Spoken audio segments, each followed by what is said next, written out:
Is social justice becoming a new religion? Pretty meaty question that I'll be tackling in this video. Tackling as a result of some conversations that took place that I stood by and observed by and large as a result of a video that I'd made looking at a statistical analysis of the decline of religiosity in the United States. These conversations took place in the comment section of that video. I was also messaged on Facebook several times with similar questions, and also a couple of exchanges took place on Twitter. As I say, I largely observed those exchanges, and what I noted is that organically springing from that question seemed to be another suggestion that in some ways organized religion in the West, notably Christianity, mainline Protestantism, has kept these kind of hardline social justice positions in check, and that effectively it is the decline of religiosity that has led to the growth of these other socio-political ideologies, or at least the espousement of those ideologies. So that's what I wanted to discuss in this video. I didn't want to discuss it with the people in the comments because I wanted a chance to go away and think about it so I could set my thoughts out properly as well as I can. And what I'm doing in this video is that I've taken that question and I think split it into what I think are three very relevant parts. Three questions, and I'm going to tackle each one of those in turn. These are the questions. Number one, is the rise of hardline social justice advocates filling the void left by religion? Number two, does religion keep hardline social justice advocacy in check? Number three, is social justice becoming a new religion? You will note before I start that I use the term hardline social justice advocacy. I don't use the term SJW, I don't use the term progressive. For one reason is that those terms are thrown around like confetti, and two is that there are clearly a great number of people who regard themselves as SJWs, yes, and as progressives, most certainly, for whom the complaints that are being made clearly do not hold true. They are much bigger groups of people, sets of people, than the people that are of concern. What is a hardline social justice advocate? Well, I'm not going to define it here, but I'm sure as I go through in this video, you'll get the idea of the kind of people that I'm referring to when I refer to the qualities that they are exhibiting, and then you can decide for yourself if I'm referring to the same kind of people that you may be minded of. Okay, let's get on with the first question. Is the rise of hardline social justice advocates filling the void left by religion? Well, this was one of the claims that was made, that effectively, as the decline in mainstream religiosity in society has taken place, that it is being replaced effectively by another ideology that amounts to a religion, which is effectively this ideology of social justice.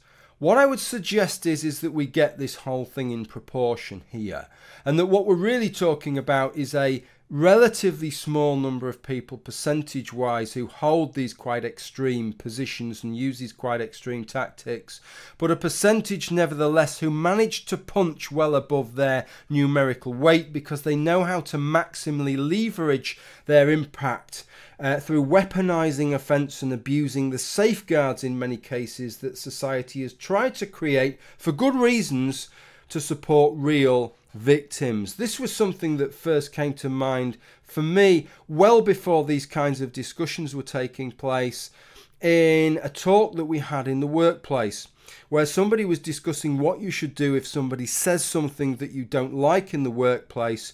And what they said is, don't question them, or don't try and defend yourselves on the grounds of validity and veracity of what has been said, because that is something that they can defend.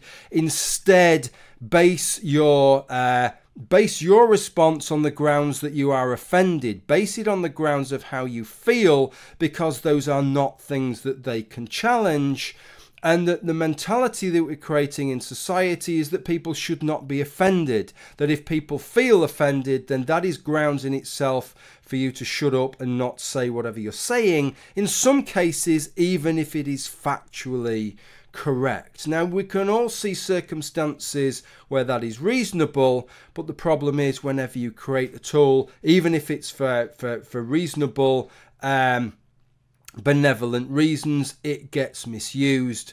And of course, in the political sphere, this is what happens. It's kind of ironic, really, that the kind of people who adopt these kind of hardline social justice stances are usually highly critical of the wealthy and corporations for punching above their weight, for having a bigger say than they ought to have, by misusing the wealth that they have as they see it to give themselves a larger say, but they will happily use the tools that they have at their disposal to make sure that even though numerically they are very small, that they get a hugely disproportionately large say in some particular issues.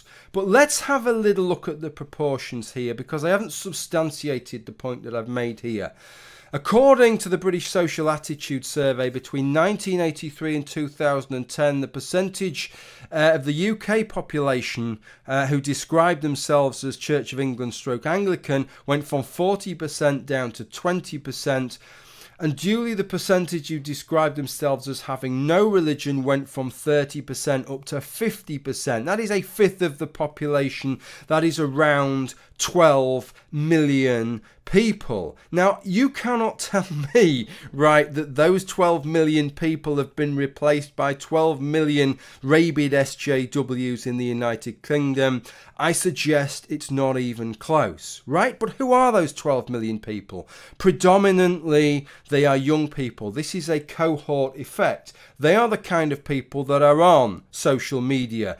Ergo, they are overrepresented. But nevertheless, despite the fact that they are predominantly young people, the kinds of people that we see on YouTube, in fact, let me just show you a couple of statistics from Jonathan Pye's channel. If you're not familiar with Jonathan Pye, he's a left-leaning comedian who makes slightly centre-of-left political videos in the style of being a political correspondent talking behind the scenes. So he is slightly left of centre. Nevertheless, he has made two recent videos critical of the excesses of this kind of social justice advocate mentality. And let me show you the statistics for those videos. The first one, oppression, obsession. Would you like it in a cup that publicly displays that you're happy with the notion of same-sex couples having the right to... I just want a fucking coffee, mate. It's 6:30 a.m. and in 20 minutes I'm scheduled to interview Amber fucking Rudd. I just need the fucking caffeine. Give me my fucking skinny latte. We don't call it a skinny latte anymore, sir, because that phrase is considered fat shaming. So I would just fuck off then.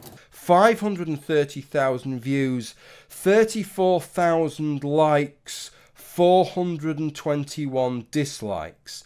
The gender pay gap. We can't use any of this. This is not the narrative that we're supposed to... I am not suggesting that sexism has been consigned to the history books, or that women don't face discrimination in the workplace, that doesn't exist. Of course it does. But we should be telling our young women that they are strong, not weak. And yet you've got the BBC promoting an app to help women speak up in meetings. Fuck off. How dare you? You can't say fuck. You've got police in Nottingham making catcalling a prosecutable hate crime. It's not a hate crime, it's just really disgusting behaviour. David Schwimmer offers female journalists a chaperone during interviews and everyone praises him for it. I'd have punched him in the fucking face. Yeah, I'd quite like to punch fucking David Schwimmer in the face.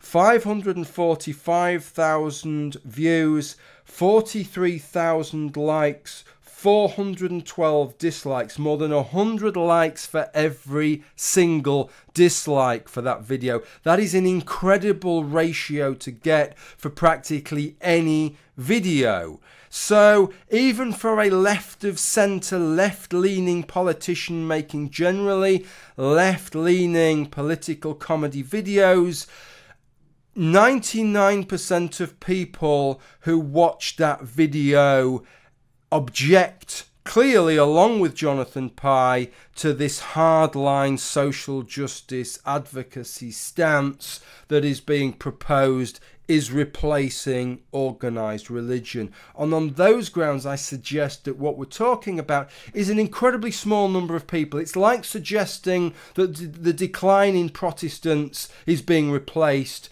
by an increase in Scientologists. Question 2. Does religion keep hardline social justice advocacy in check? In my view, yes, but I've got to ask at what cost? And before you think this through any further, I've got to ask you to consider that what we're talking about is not mainline Protestantism 2018 style-y, right? Because that clearly isn't doing the job, is it? The proof of the pudding is in the eating here, folks. And yes, the proof of the pudding is in the eating. The proof isn't in the fucking pudding. If you ever hear anybody say the proof's in the pudding, tell them to fuck off and walk away. The proof of the pudding is in the eating. And in this case, clearly, the modern instantiation of Protestantism isn't up to the job, because all this has arose in the midst of all of that. Mainline Protestantism still holds sway in the United States, and yet that is where the hardline social justice advocacy is strongest, folks. Clearly this is too liberal and progressive to do the job. So I propose that you need to look back to the Protestant values prior to the 1960s and say, is that capable of keeping hardline social justice in check? Yes, it is.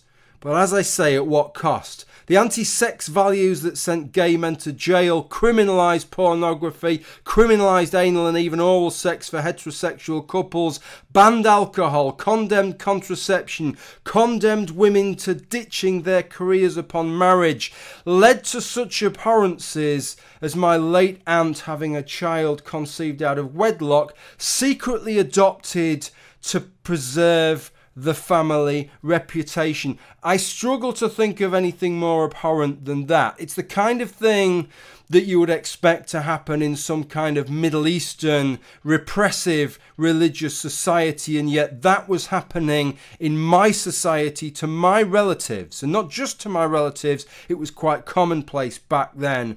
Such was the moral condemnation, religion-led moral condemnation of sex outside of wedlock and having a child outside of wedlock, that well-to-do families, as my family was at the time, would sooner have a child adopted than have their family name sullied by the idea that such a thing could have happened. That was the abhorrence of that kind of religion, the kind of religion that, yes, I am sure, because its values are so different to social justice and progressive values generally, would keep them in check. And it's great, perhaps, that that kind of Christianity, I have no doubt, would immunise us from calls to recognise 57 gender identities, or the schizophrenic mantra that we hear again and again, that yes, we must observe individual choice, of course, must recognise that men and women may differ in those choices, of course, yet somehow at the same time demand that every aspect of society should match demographics, else assume something is terribly, terribly amiss. But despite that, as far as I'm concerned, it's a no-brainer. Folks, I'd sooner leave that religious shit show as the repressive, hypocritical relic of society that it is. Question 3. Is social justice becoming a new religion? Okay, so we're getting to the heart of the matter now. Successful religions seem to have a socio-political, ideological component at their very heart. They don't seem to be able to help themselves getting involved in politics and the running of people's lives. In other words, they never simply concern themselves with just whether a deity exists or not.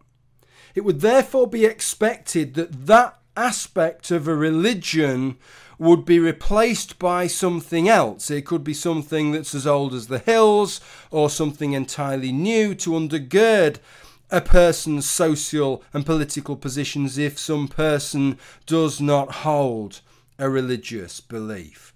I don't see that in itself as something of concern, just a fairly mundane expectation. What we are discussing is frameworks on which to dress one's beliefs. My concern with religion has fundamentally always been that it kicks arguments into the long grass. Christianity and Islam especially seem to go to great lengths to immunize themselves from dissent. And you can maybe put this into two camps. The first camp is this idea that it is immoral or dangerous to question the orthodoxy. And the second camp would be this idea that his understanding is simply beyond our ken, and so we should just accept things on faith.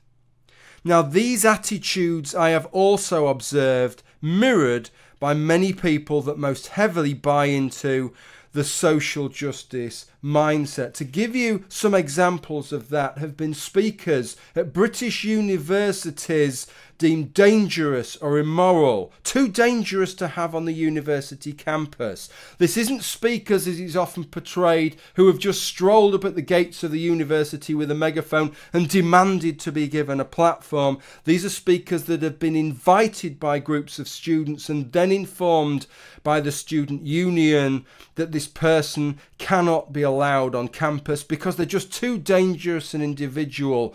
The words that they speak are too harmful, they're too dangerous for people to hear what they have to say. We also hear these claims of don't even interact with the unbeliever effectively, lest you give their evil words a platform. I'm couching that in religious language, but we've all heard those conversations on YouTube, have we not? Amongst the larger social justice community, which splits along two lines. You seem to have this one group of people that wants to have debates and wants to have discussions, and the other group that is often quite critical. Why is this person who we look up to talking to these people whose views we don't like, giving their views oxygen, allowing their evil words to be spoken to a larger audience? This is an exact mirror of the religious positions. Then we have this idea that goes a stage beyond, that it's actually physically dangerous to question trans issues, that if you have any complaints or any disagreements with the way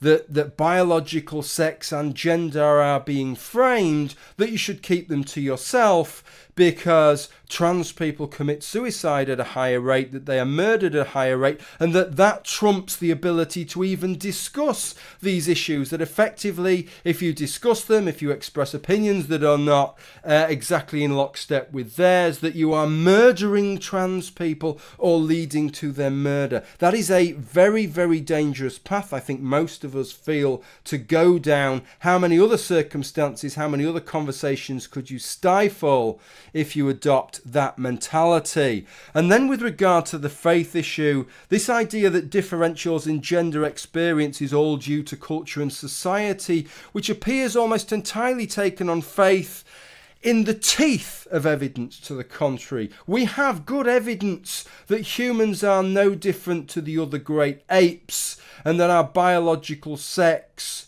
does have a bearing in the way that we are both as children and as adults, and on the preferences and predilections that we have. In spite of that, there is this mantra that culture and society is responsible for everything, and that any difference in outcome that we see between males and females must be due to culture and society and must be corrected as soon as possible. Okay, this to me is a highly liberal way of thinking and policing the thinking of others. And it's no more palatable here than it is in these semi-modernized fairy stories of Christianity and Islam. So to get back to the question, do I think social justice is becoming a new religion? I'd say no. But do some of the advocates mirror the intellectually self-immunizing traits of organized religion? I'd say yes. Conclusion. For me, the argument that I'm being actually asked to entertain is not anything like as simple as it's basically set out. It's really that the mass societal acceptance and the ugly intolerant social standards and the liberal religious thought of conservative Christianity is the only way to deal with the undoubted and vocal rise of a statistically small number of shrill, illiberal, purported progressives. If that is true, then we are truly between a rock and a hard place. But I don't believe that this is the case. Most of you listening to this video are from societies with long and proud histories of somehow muddling through one group after another who seek to put questioning their moral prescriptions off the table. I believe ultimately those of us who value robust dialogue and free expression of ideas will prevail because we are in the majority. We include atheists and theists alike within our number, progressives within our number, conservatives within our number, socialists within our number, and capitalists within our number, and everybody in between. We need to challenge this illiberal mindset and acknowledge when it comes from our own political and cultural ranks as well as from the ranks of others. If we do just this, if we keep the channels of debate open and the ability for people to express unpopular and fashionable ideas, then I propose any residual fears we may have amount to internalised special pleading on our part, that our arguments are just the right ones, even if they have been freely discussed and generally discarded.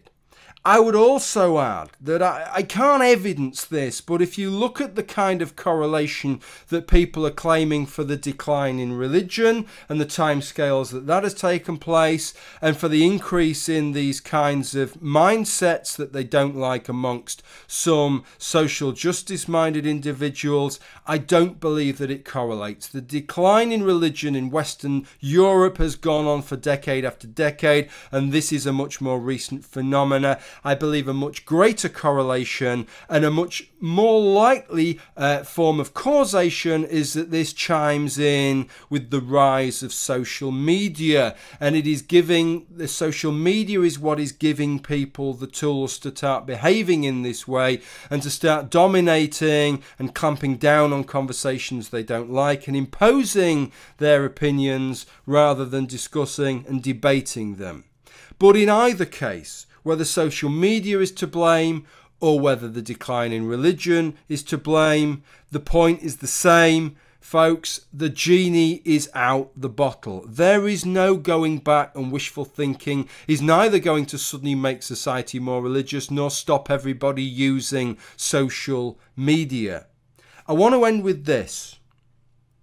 Beliefs are not religions. Ideologies are not religions. Dogmatism is not a religion. Illiberalism is not a religion. Comparing some social justice stances to the worst aspects of religions may at times be helpful or illuminating, but portraying this huge decline of Christianity with a concurrent change in societal values as one religion replacing another on the back of a small number of very vocal, generally very objectionable individuals misrepresents the situation, misrepresents progressivism, and simply clouds the discussion rather than illuminating it. Thanks for listening to this video. Bye.